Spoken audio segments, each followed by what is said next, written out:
Peringatan, animasi ini dibuat dengan tujuan sharing pengalaman pribadi sang pengirim cerita. Dimohon untuk menghargai cerita tanpa menyudutkan beberapa pihak. Selamat menikmati. Jadi begini guys, kenalan dulu kali ya biar afdol. Nama gue Talita, biasa dipanggil Tata. BTW, kalian gak mau kan keluarga kalian musuhan hanya karena warisan? Ya kalau itu One Piece sih gue rela rebutan. Tapi ini lain. So, izinin gue berbagi cerita ke kalian. Mari ke menu utama cerita dari gue. Ini kejadian udah bertahun-tahun yang lalu. Bahkan gue baru tahu cerita ini eksis ketika bapak gue udah meninggoy. Dan gue tahu cerita ini dari nenek gue.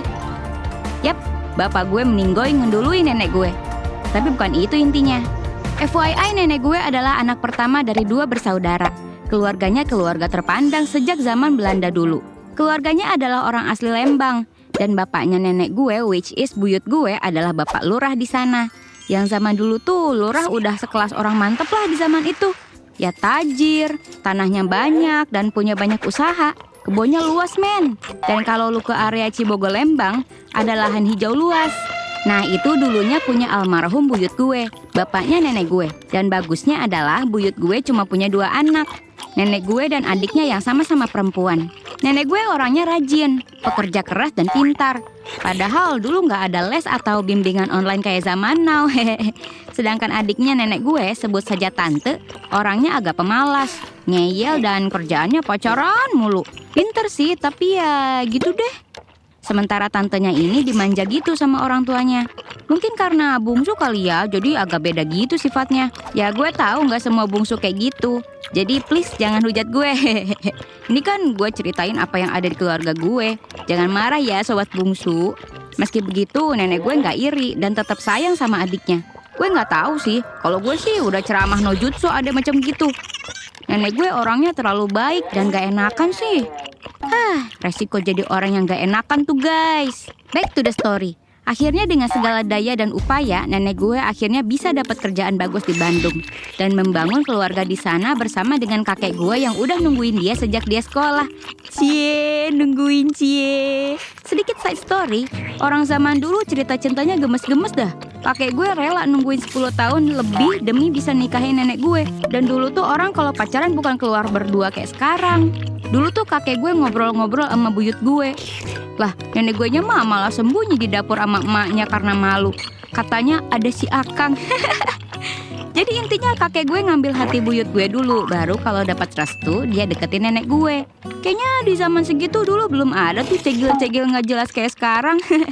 So, bagaikan seorang visioner, buyut gue udah nulis surat wasiat buat anak-anaknya supaya nggak berantem. Apalagi sampai adu domain expansion. Singkat cerita, setelah bertahun-tahun, akhirnya semua anak buyut gue udah berkeluarga. Dan mulailah buyut gue bagi-bagiin giveaway. Maksudnya warisan ke anak-anaknya. Buyut gue tulis secara detail mana aja buat nenek gue dan mana yang buat si tante. Nenek gue kebagian rumah dan kebun yang letaknya masuk gang.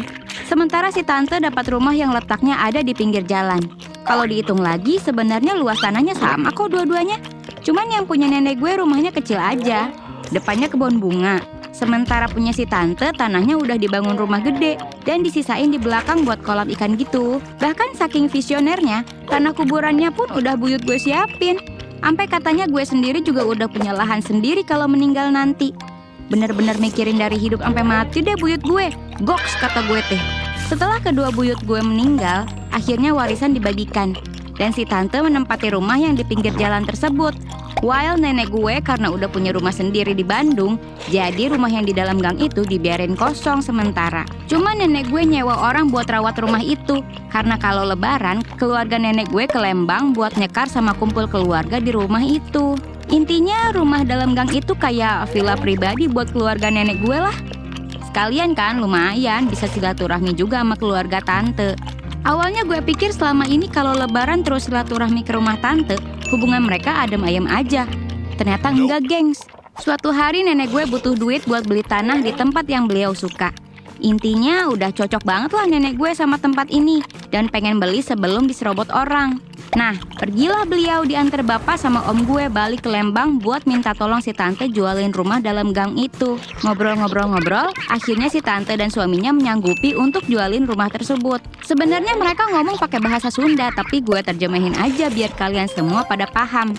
Intinya gini, kalau gitu saya tawarin ke orang-orang ya, nanti saya dapat komisi nggak? Kata si tante. Terus nenek gue mengiyakan. Ya boleh deh 10% ya. Nanti saya kabarin kalau mau datang buat nagih.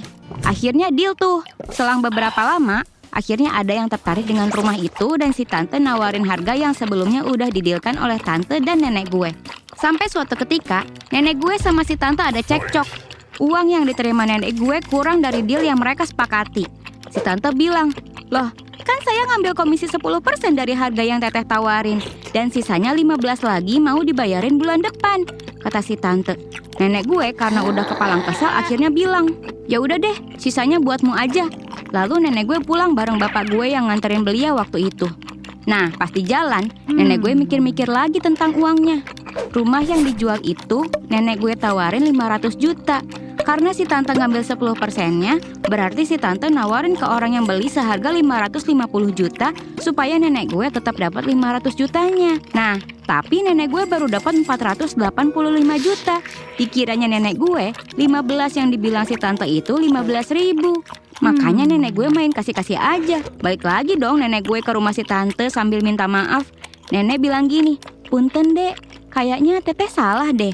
Berarti 15 yang tadi tuh maksudnya 15 juta kan ya? Teteh tunggu bulan depan ya." Terus sambil nyolot, suaminya tante ngomong dengan nada tinggi, "Loh, kan tadi teteh udah bilang kalau 15 juta sisanya buat kami. Gak bisa lah teteh tiba-tiba ngomong buat minta itu balik. Itu namanya jilat ludah sendiri." Akhirnya nenek gue pulang dengan syok dan sedih. Bukannya ngejelek-jelekin ya, tapi si tante dan suaminya ini emang 11-12. Akhlaknya kurang dingin. Tetangga-tetangga juga kurang suka sama mereka. Bahkan anak-anak mereka juga pada pengangguran. Cuma beberapa yang punya penghasilan sendiri. Harta warisan buyut gue pada habis buat biaya hidup mereka sendiri. Bukan buat modal usaha atau apa gitu. Buat arena duel Beyblade kek, apa kek. Atau arena balap Tamiya buat disawain. Kan lumayan duitnya. Skip, lupakan ide gila gue. So ya, mereka cuma dihormati karena buyut gue dulu berjasa banget di daerah situ. Beda sama nenek gue yang anak-anaknya minimal sarjana dan punya kerjaan semua. Eits, tapi lagi-lagi ini bukan soal sarjana apa enggak ya, tapi output hasil akhirnya. Jadi orang yang lebih beretika dan gak ngeselin. Nah, balik lagi. Di perjalanan pulang nenek gue syok dan sedih. Maksudnya gak usah lah bentak-bentak gitu. Kan nenek gue juga ngomongnya biasa aja. Bahkan sambil senyum dan minta maaf loh. Di jalan nenek gue masih kepikiran tentang uang 15 juta itu. Sambil menyesali kenapa ya tadi dia marah-marah dan gak mencerna perkataan si tante dengan baik. Terus bapak gue yang nganterin nenek gue bilang, "Biarin aja, ntar 3 bulan lagi juga mati." Nenek gue kayak, "Hush, gak boleh bilang gitu." Akhirnya nenek gue mau gak mau ikhlasin aja tuh 15 juta. Gak taunya 3 bulan setelah kejadian itu, suaminya si tante beneran meninggal dong. Katanya kena penyakit jantung atau apa gitu. Nenek gue sama keluarga besarnya tentu ikut ngelayat ke rumah tante. Dan setelah ngelayat nenek gue jadi kepikiran, jangan-jangan omongan bapak gue waktu itu beneran dikabulin. Nenek langsung lihat-lihatan sama bapak gue. Bapak gue cuma bilang, "Tuh kan, saya bilang juga apa, gak bakal panjang umurnya," katanya. Buset. Bapak gue gak ada duka-dukanya ngomong gitu ke nenek. Meski bisik-bisik sih. Karena bapak gue juga kesel sama kelakuan si tante. Soalnya bapak gue ngeliat banget dari kecil nenek gue diperlakuin gak baik sama si tante.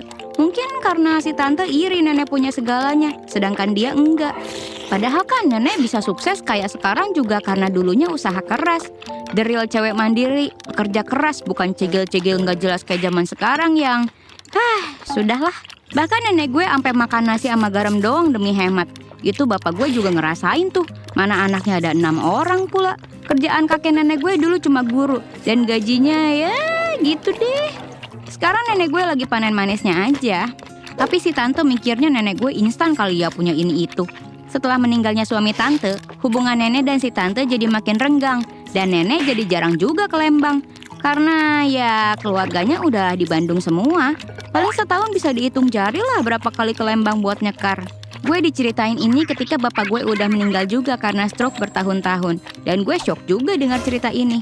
So, meski tetap ke Lembang, gue suka sedih lihat rumah yang dulu jadi warisan nenek. Kebunnya nggak keurus sekarang. Bangunannya juga kayaknya cuma dicat ulang, nggak direnov atau apa gitu. Kabarnya rumah itu sekarang dikontrakin sama yang dulu beli. Tapi ya, itu udah bukan hak milik nenek gue lagi. Jadi mau sedih pun juga percuma. Andai gue punya duit sih, udah gue beli rumah itu buat masa tua gue nanti. Aminkan ya barudak. Dah, segitu dulu ceritanya. Jangan lupa share, komen, dan subrek channel Gue Punya Cerita. Bye!